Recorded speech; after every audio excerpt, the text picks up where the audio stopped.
Hi, my name is Harrence Warden, and the microbe that I chose for this presentation is called the Trichomonas vaginalis. Some facts about this microbe is that it is actually a protozoan parasite, and the infection that it can cause is called trichomoniasis or trick. The structure of this microbe is really interesting because of its unique features. It has a undulating membrane and flagella around its body, and this helps with this microbe's mobility. It's able to move around fluids such as vaginal secretions. Trichomoniasis is the most common non-viral sexually transmitted infection. According to CDC, it affects about 2.6 million people in the United States. It is also difficult to track down who is infected by this protozoan due to the fact that many, mostly men, do not experience any kind of symptom and is not aware that they have the infection. So a little bit of history about Trichomonas vaginalis. It was first discovered by a bacteriologist doctor named Alfred Francois Dunn in 1836. Alfred's researches mainly focuses on blood molecules, mucus, and pus. At the time, not a lot of people realized the importance of microscope in microbiology, but this never stopped Alfred from continuing his researches. Eventually, his discoveries impressed a lot of people, and that includes Trichomonas vaginalis. He actually didn't know the pathological significance of this microbe, but he did take note of its unique features and did some drawings and also described that this microbe thrives in a slightly acidic environment.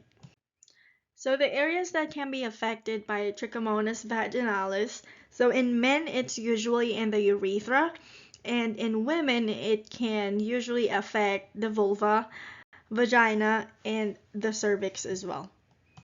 As far as symptoms, women usually experience vaginal discharge that can look yellowish, greenish, or white creamy texture, and this can have a fishy smell to it. And upon examining the genital area, a provider may see a strawberry looking cervix, meaning that there's red spots on it, and a patient can also complain about genital itching. So looking at these two pictures, they are very good examples of what a cervix that is infected with Trichomonas vaginalis may look like. If you look onto the left, it's the strawberry appearing cervix with the red dots on it, and then the left has the yellowish purulent discharge.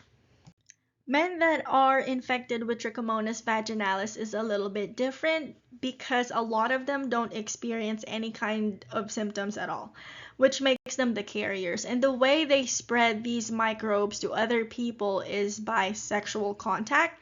So trichomonas can be included in men's semen. So when they ejaculate and the semen enters the woman's vagina, and the woman's vagina is a slightly acidic environment, which, as noted by Dr. Alfred, this microbe thrives and reproduces rapidly under these conditions. So once the semen enters the vagina, the microbe is then transferred to the woman and thrives and reproduces rapidly, causing the infection. Then the woman is now infected with Trichomonas vaginalis. But when men do experience symptoms, they can complain of itching or irritation inside of the penis. They can also complain that it burns after they pee or when they ejaculate, and sometimes it can have discharge as well. So let's look at a clinical scenario. So a 25-year-old female presents to the clinic with concerns of greenish vaginal discharge with a fishy smell. She complains that her genital area is itching and that she is also experiencing discomfort with peeing. She also admits that she has a new partner recently. To confirm whether the patient does have trichomoniasis, a provider can do different methods of testing. So they can do a genital exam to inspect the cervix to see if there's any signs of red spots or vaginal discharge as well. Or a vaginal swab can be done while doing the genital exam, or the patient can also perform a self-swab. The swab can either get sent to a lab for microscopic observation to confirm whether there is presence of Trichomonas vaginalis, or the most common test that is being done in clinics is the rapid test. So the swab is going to be placed inside of a tube with a solution, and an indicator strip will be placed inside of the tube to confirm whether the patient is positive for the infection. And lastly is the urine test. This is more common with men due to the fact that it's really hard to get a swab specimen through the male's urethra. Trichomoniasis is actually really easy to treat. A patient just needs to get prescribed antibiotics, and given if the patient is not allergic to any kind of medication, metronidazole is the most commonly used antibiotic against this infection. A patient can either take it 500 milligrams twice a day in a course of 5 to 7 days, or a single dose of 2 grams. This treatment is also safe for infected pregnant women. After the treatment has been done, patients are expected to fully recover and be rid of the symptoms. Reinfection is always a possibility, especially if the patient again gets in contact with an infected sexual partner or have multiple sexual partners. So to minimize these risks, using condoms are recommended, or to have an agreed monogamous sexual relationship.